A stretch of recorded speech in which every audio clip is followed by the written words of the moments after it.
Hey guys, it's Horror Free For All, better known as Goosebumps Completionist, and I hope you're doing well today. So recently, I think this past week has been a weird week for Goosebumps news. But recently we got word that the inevitable has happened with the Disney Plus Sony produced Goosebumps TV show, in that it's been inevitably canceled for the time being. Until, I guess, a new network or streaming platform picks it up. From what I've gathered, Sony wants to keep Goosebumps going, but they just don't have a new home for the show yet. But this news has erupted the community in speculation again, and it almost feels like what it felt like back in 2020, 2021, around that time, when people were speculating about the news of a Goosebumps show or the possibility of one and what it could possibly look like.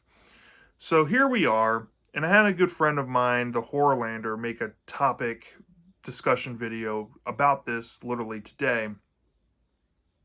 And it made me think of how I want to see a future show going forward, especially after we just got the two seasons that we did with Goosebumps 2023 and Goosebumps The Vanishing. And I know that people are upset that this version of the Goosebumps IP is dead, at least for the time being. And I'm not here to gloat and be like, you know what, I'm happy it's dead. Because if you ask me, I'm like good riddance. I hope this stays gone and maybe they do something else completely. But I get to a degree if you like this show, if this was something more up your alley, if you're more of a casual fan of Goosebumps, or maybe you grew up with the Goosebumps books but have lost the reverence with the source material, and as an adult, or maybe as you've gotten older, you just prefer this type of show. I get you, and I like I said, like I totally get that this show has developed its own fans. It has earned them, and I will say, I didn't outright hate the show or anything, but the whole season long narrative anthology route they were going with those two seasons was not the way I think the general fan base, or the fan base at large for Goosebumps for that matter, wanted it to go down. Not saying that it's a bad idea, it's just far removed from what Goosebumps really is, right? And to make matters worse, is that there is some great stuff in that show across both seasons. But I feel like the main problem with it was stretching a season long narrative and trying to use source material that is probably best in like a 20, maybe 40-minute tops adaptation, right? For the most part.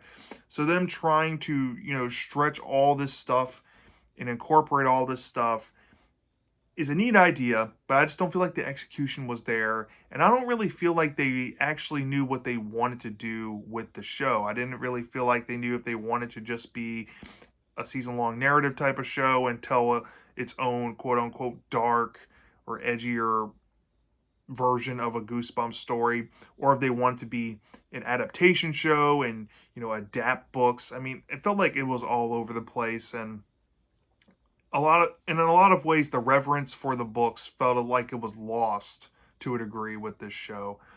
Which brings me to the point that people have been talking about, and that is, well, let's say hypothetically a place like Netflix takes Sony's bid and wants to produce a Goosebumps show.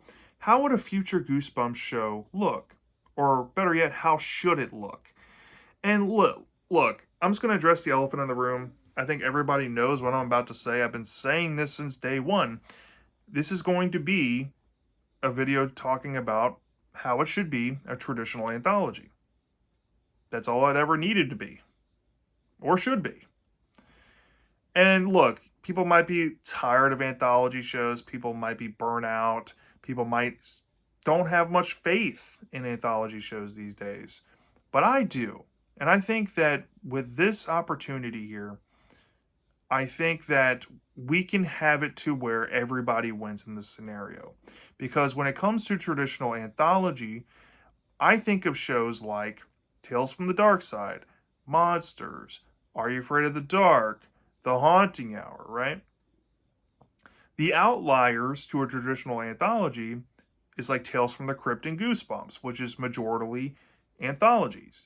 But they're adaptation based anthologies where they're, for the most part, just taking stuff from source material and adapting them either faithfully, loosely, in name only, or straight up remaking stuff from the source material into the IP. And I get why Tales from the Crypt and Goosebumps has its fans when it comes to that, because both IPs were founded on books and comics before they ever became a TV show. So that makes sense to a degree. But I feel like now that Goosebumps is like over 30 years old these days, we don't need to have that immediate connection as it was back in the 90s, because the Goosebumps 90s show, it had a little bit of everything in it, like adaptations, remakes, and new content, which are pretty much the three pillars of the type of anthology stories you can get in an anthology show. But it was literally made to cross promote selling books. And now that we're out of that phase of the franchise, and now that we're in a period of time where we're only getting 2 books a year from R.L. Stine, we get 1 graphics a year, and there's a severe content drought and shortage, a TV show is kind of needed each year to kind of put up the legwork and put out the content that people want, whether that be adaptation content, remake content, or just new content in general. So I feel like we should go over the different camps of anthology, because I know there's a lot of people within one or the other or maybe a little bit of a mix of all three, who knows. Because I want to stress this. I genuinely believe that, let's say this reboot of a reboot happened. We went the anthology route. If they just stuck to adaptations, like just going off loose or faithful, or let's say you want to look at the style of it, animated or live action, to throw on top of that, whatever combination you want to put there, I feel like it would satiate the hunger for like half the fan base, but the other half would not be satisfied, because there's a lot of people that want different takes on stories, and there's a lot of people that want just brand new content and don't want to see too many adaptations, right? So that alienates half the fan base. And I get there's people that want remakes and just brand new takes on stuff, right? But if that's all the show is, then you're alienating the people that have reverence for the books. And if you don't have reverence for the books and you're just openly telling everybody, hey, we're just going to remake all these stories with brand new takes, that's kind of telling fans that the producers have no faith in R.L. Stine, which is a bad thing. And also, the third one, if you want brand new content that you can only find in the show, that's fine and dandy, but obviously you're alienating half the fan base who wants their favorite books adapted, or they want to see a book with a different take. So therein lies the question.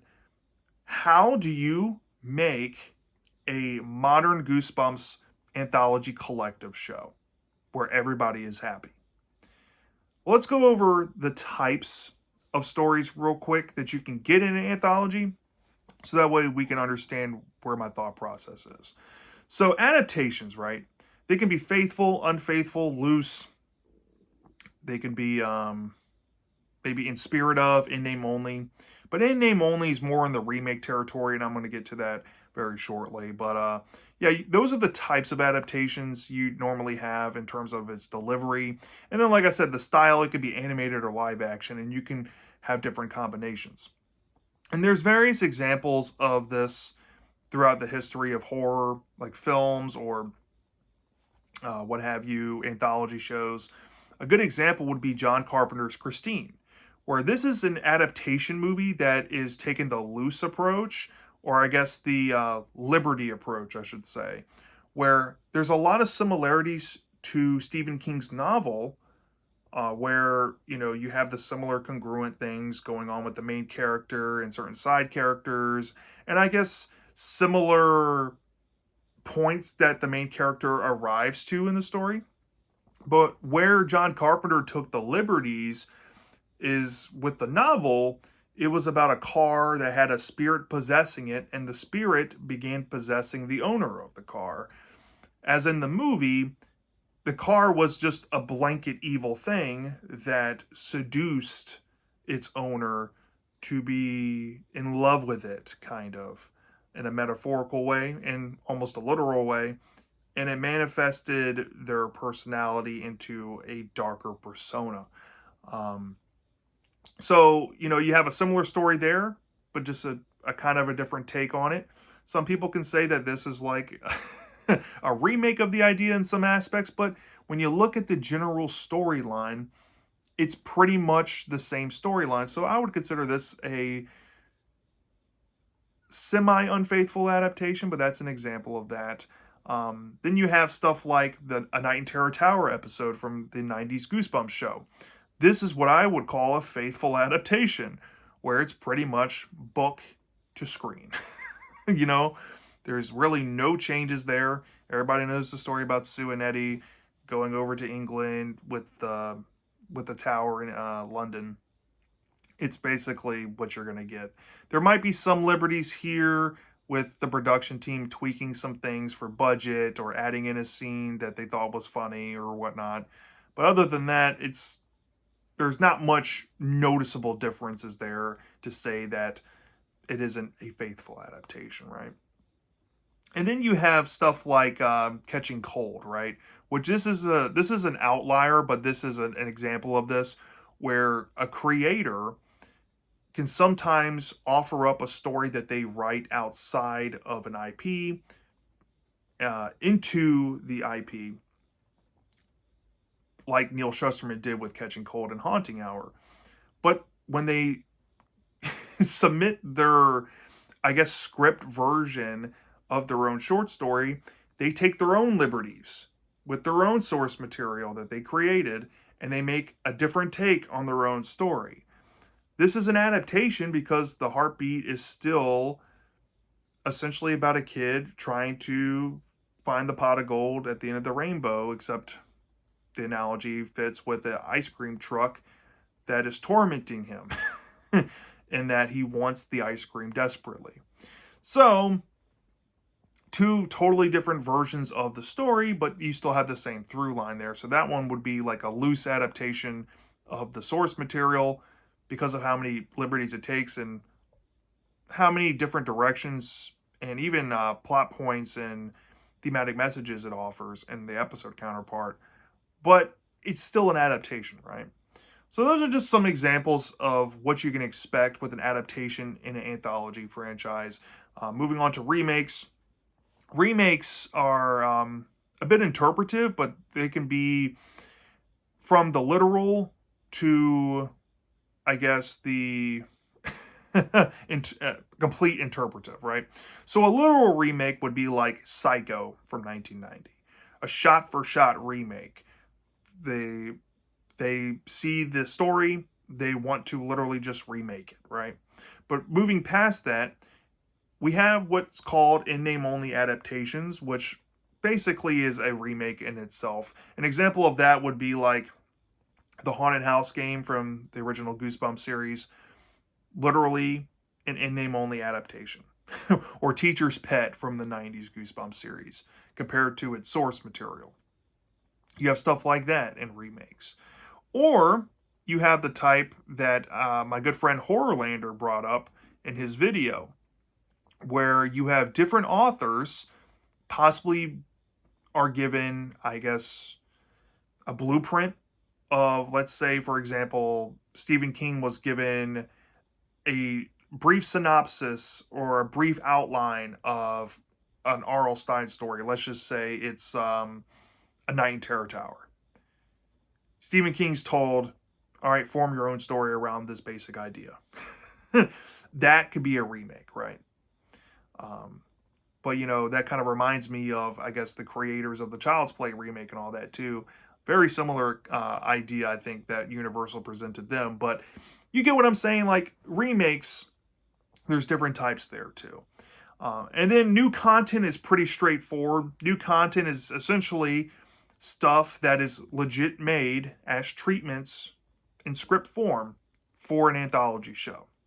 Or these are stories that originated outside in outside publishing with certain authors, and they themselves or somebody maybe nominates their story in a script form to a producer or people in charge of picking the stories for the show. And the story, or I guess the short story, is rechristened into an episode of an anthology show, right? Examples of this would be like Sorry, Right Number from Tales from the Dark Side, right? Sorry, Right Number is a story written by Stephen King that is actually included in one of his short story collections. But it did not originate there first. It was a treatment that he wrote specifically for Tales from the Dark Side. That's a type of new content, right? Where an author is contributing a brand new story that you can only get there, at least initially. Or you have something like Pool Shark from Haunting Hour, where Neil Shusterman, he contributed Catching Cold, and he also wrote Pool Shark for the show. So, stuff like that. Or Trilogy from the 90s show, where Dan Angel and Billy Brown wanted to contribute their own Goosebumps story and made Trilogy from scratch and put that in the show. That's another example of new content. And the list goes on, but you kind of get the gist of what I'm saying there. That's another avenue you can get with a potential Goosebumps show, is that. So, looking at all three camps, I know there's a lot of people that want one over the other two, but all three, if you were paying attention, the Haunted House game, I mean, I can even throw the Haunted Mask two-parter for an example. These are remakes. Faithful adaptations are all over the 90s show, but A Night in Terror Tower is a faithful adaptation. And then Trilogy is new content. They all coexisted in the same show.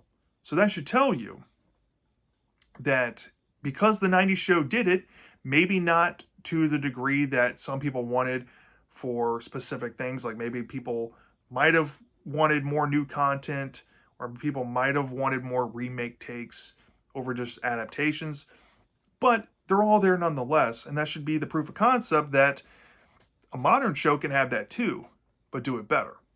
Now, the problem with the old show is that it was low budget.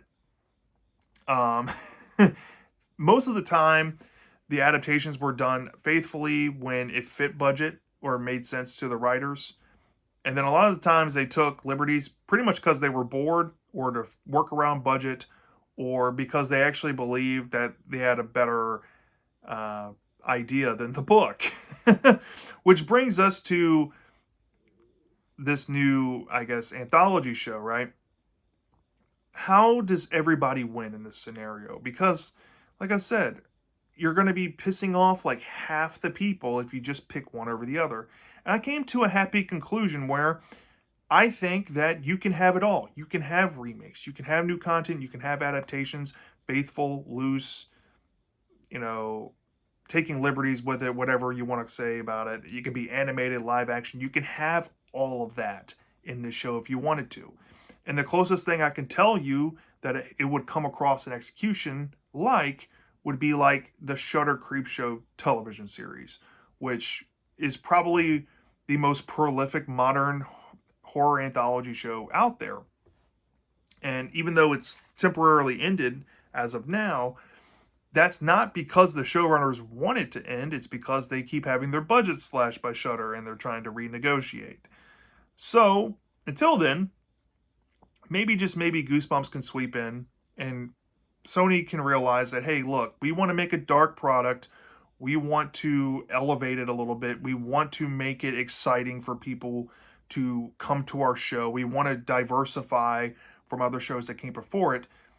They can go quality over quantity like the previous shows did, and they can look to inspiration like shows like The Haunting Hour, which in my opinion is the best realized version of a kids' horror traditional anthology of all time, because that is a collective. You have brand new stories being contributed, but you also have adaptations in there, and you have people contributing outside stories from their own line of work to be added in there. Prime example, actually, I can't believe I didn't bring this up. The most all over the place in all three categories story I've ever seen in kids horror is the creature feature episode from Haunting Hour. It's quite literally an adaptation, a remake of itself from its own creators, which ironically released the story originally in a Goosebumps knockoff series, and it's brand new content because the version of the story was never associated with the Haunting Hour brand or the Nightmare Hour brand from R.L. Stine. So, you can look to that show as the blueprint, but scale it back, up the budgets on these stories, and look to these different aspects on how you can make the show exciting. And I think coupled with all these ideas is, as long as you use with some reasonable discernibility and some good judgment on the producer's part and how they balance this stuff each season, I think people would be hooked on this, and this could be a long-term success each and every year for at least 5 to 6 seasons, if that is the bare minimum they're going for. So with that being said, I have here a drafted season of a hypothetical season 1 of what this collective show would look like if we, like I said, looked at the new content route, the remake route, and the adaptation route equally. And I put 6 adaptations, 3 remakes, and 3 original stories in the mix, given all the different types, of course. Even I threw in a animated episode because why not? Like I said, I want this to be the proof of concept that we can have it all and everybody can be happy with it. So, for example, I'm just going to run it down real quick. The first thing I put on here is The Haunted Mask. Now, The Haunted Mask is a beloved original 62 book.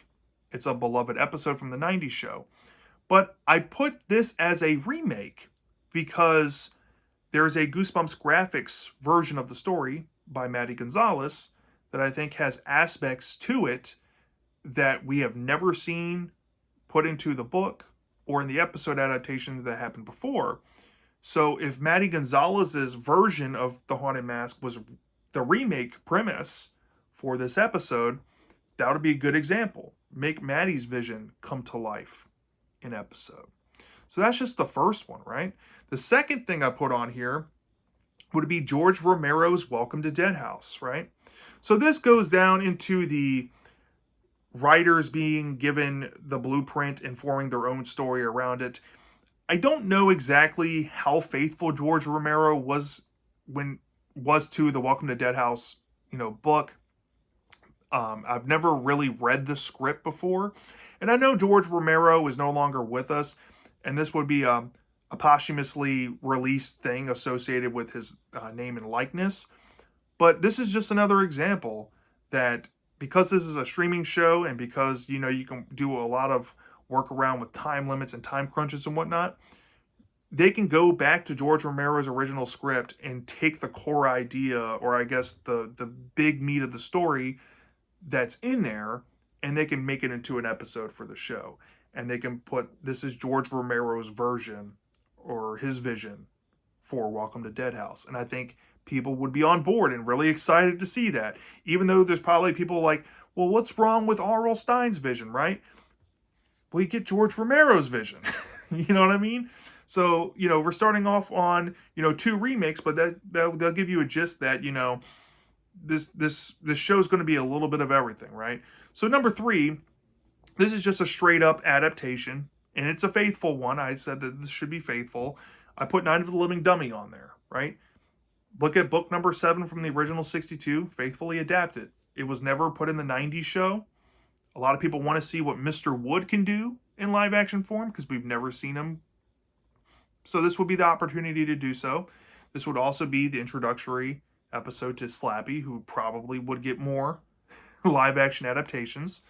And I think that people would latch on to this, and especially if they were able to be reverent to the book and keep it as book accurate as possible with like that second half especially, I think people would really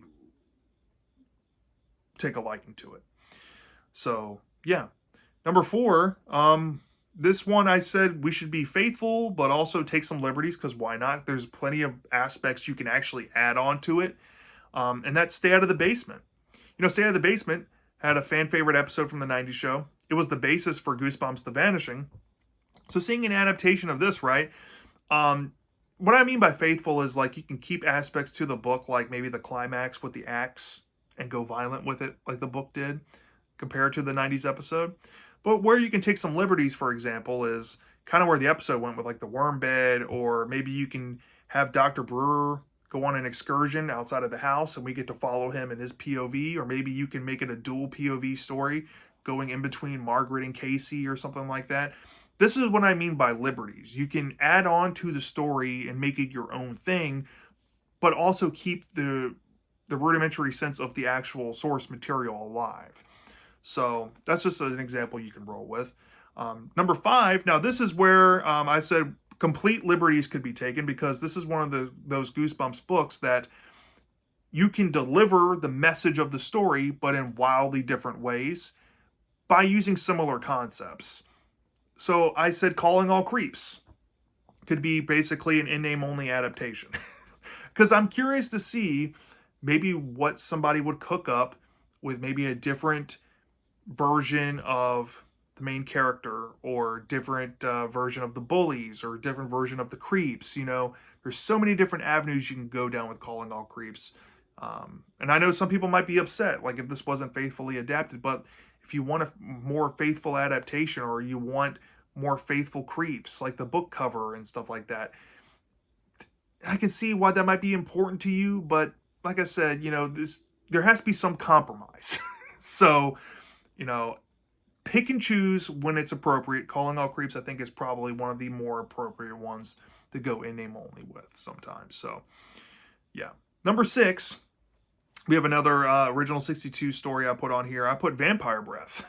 And I said maybe we should go faithful with some liberties here. The liberties, I think, should be taken in Count Nightwing, and maybe some more stuff to do in the Vampire Castle back in time. But, being faithful means, Carr and Freddy still go on their excursion, finding Count Nightwing's vial of vampire breath, goes back in time. They meet Gwendolyn, and we actually get book accurate Gwendolyn and not the nerfed kind from the episode. Stuff like that, right? Maybe some added stakes with the liberties here, some scarier scenes, some better vampire action, stuff like that. Add stuff that would accentuate the story and improve it if you can. You know what I mean? Stuff like that. So, number 7 now, we're going back to like the thought process of like George Romero's Welcome to Dead House, right? I pulled Joe Hill as an example for this because I think I really would want to see his take on this story. So I put Joe Hill's The Werewolf of Fever Swamp. Joe Hill is given the rudimentary idea of Werewolf of Fever Swamp and is told to form his own story around it. And he has possibly a wildly different take, or who knows, maybe he has a very similar take that R.L. Stine took. Who knows? But the idea and the exercise here is we give prolific authors with name recognition an iconic story and see what they can do. And see, in execution, if it's actually better than what R.L. Stine cooked up, right? That's the fun part about it. This would be the exciting thing, right? So to couple with that, at number 8, I also have Joe Hill contributing his own original story for Goosebumps, because maybe Joe Hill, he's like, you know what, I'll do Fever Swamp, but I also have this other idea that I think kind of fits Goosebumps, and you know what, I'll let y'all have it. I'll write it for the show, and you can put it in there. That would be awesome. We get a brand new exclusive to the TV show episode out of it, written by Joe Hill, made for Goosebumps. I mean, come on, that's awesome, right? Tell me that doesn't sound cool, right? Which brings me to number 9. I actually pulled a story from Neil Shusterman because, he contributed to Goosebumps. He wrote iconic episodes like Night of the Living Dummy 3, Awesome Ants, stuff like that. Haunting Hour, he did Catching Cold and Pool Shark. Him coming back again just makes sense because Neil Shusterman, I think, was one of the founding fathers of kids horror. So I pulled a story from one of his Darkness Creeping books that I've always believed that this would be a very intriguing Goosebumps-esque tale if it was made into like an episode or something.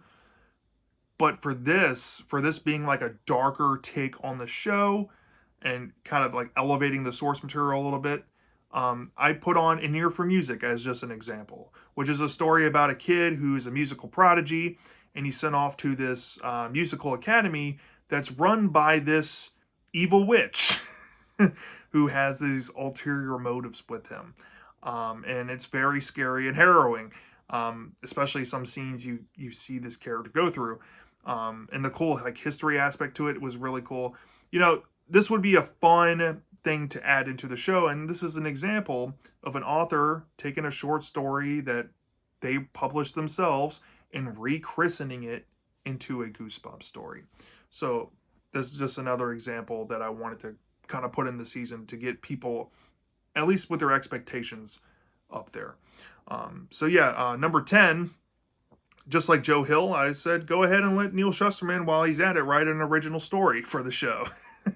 How about Neil Shusterman gives a crack at his own Goosebumps tale, right? Instead of just picking something to adapt, like an existing book or maybe one of his own short stories to put into something, have him come up with his own Goosebumps story from scratch, just for the show. I mean, he has the chops. He's one of the godfathers of kids horror. If anybody I had the most faith in to do that, it would be him. So I'm fine with putting this there. And then the last two here to kind of round it out, we have two more adaptations.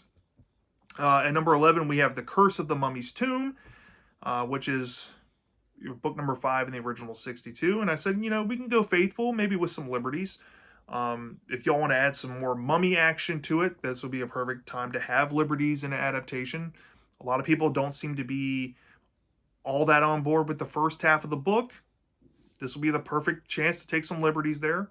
If you want to add some more thrilling things with Ahmed and maybe some even darker elements that are kind of there but not really extenuated on in the book, now will be the time to do so. Some people might be like, you know what, the budget might be high on this, but I also want the show to take some swings with some setting locations, like obviously stuff like this or How I Got My Shrunken Head or something like that. Some people might be like, maybe it's best animated, and who knows, I can take an animated version of this or not, live action or not. I put it live action just because, but yeah, I think this would be another one that people never got to see in the 90s show, and we're always curious to see how it would turn out. This will be a shoo-in. Which brings me to my last pick, and this is the animated episode I was telling y'all about. And I said go faithful with some liberties because I put on the original Deep Trouble book, which was book 19 from the original 62. Now, Deep Trouble got an episode in the 90s, but that was essentially like a remake, a sandwiching, a splicing. It was like its own thing almost. Its own category of stuff you'll find in anthology shows. But this, Deep Trouble has the fan favorite character of Billy Deep. With the liberties taken, some people might be like, well, obviously make the mermaids scarier. Maybe have some more underwater dooming things involving more sea creatures to make it scarier or something like that. Maybe tweak the villain a little bit. There's many different avenues you can do with an open water story. And this would be a prime example to kind of keep the core focus of the book intact, but you can go a little more liberal with it and possibly even improve on it and make something that people love even more if they already love, or I guess, have some reverence for, I guess, with that original book. So yeah, like I said, 6 adaptations, 3 remakes, 3 original stories. That's how I decided to divvy it up. I went with 12 episodes because, like I said, I'm trying to go for quality over quantity, which I think the shows should be doing anyways. It limits the rushness to some ideas. It limits the budget constraints to some ideas. And it makes them all, I guess, more even when you think about it. But, this would require some faith in the production team, right? You would have to assume that they use their judgment each and every season. It doesn't always have to be 6 adaptations, 3 remakes, 3 original stories. They can make one season heavier on one thing, one season heavier on another thing, and then the third one, the other thing. I don't care. But as long as the quality is there, as long as the stories are good, and as long as we're getting a little bit of everything with like faithful adaptations, non-faithful adaptations, some animated episodes thrown up in there, some prolific authors' takes on some classic stories, maybe some remakes with some new ideas to add to the existing story that we all know and love, or just flat out new content, or authors that have great content that feels Goosebumps-esque, bringing it to Goosebumps to make it Goosebumps. I love that we can have that all hypothetically in this idea, and that's the idea I want to have, is a genuine collective, well realized and improved version of basically what the Haunting Hour was, but just with the Goosebumps IP. And it wouldn't hurt to keep that darker tone and edge, and maybe skew that higher age range as well. And I really think that this show would resonate with a lot of people. There's so much untapped potential with this idea. Now, I'm not saying that this is the end-all be-all idea or anything. Maybe somebody has a better mousetrap than me when it comes to this. But like I said, I tried to be pleasing everyone. And I think I managed to come up with a good idea on that. So yeah, let me know down in the comment section, what do you think about my idea? What did you think about my hypothetical season 1 that I kind of drafted here? What's your thoughts about the Goosebumps TV show being in limbo right now? How would you go about making a reboot of a reboot for this, for Sony? Do you have any faith in it? Let me know whatever you want to talk about, because this is a big open discussion right now. And until we know more information on it in the future, this is going to be a fun thing to discuss. Till next time, take care, y'all, and stay spooky.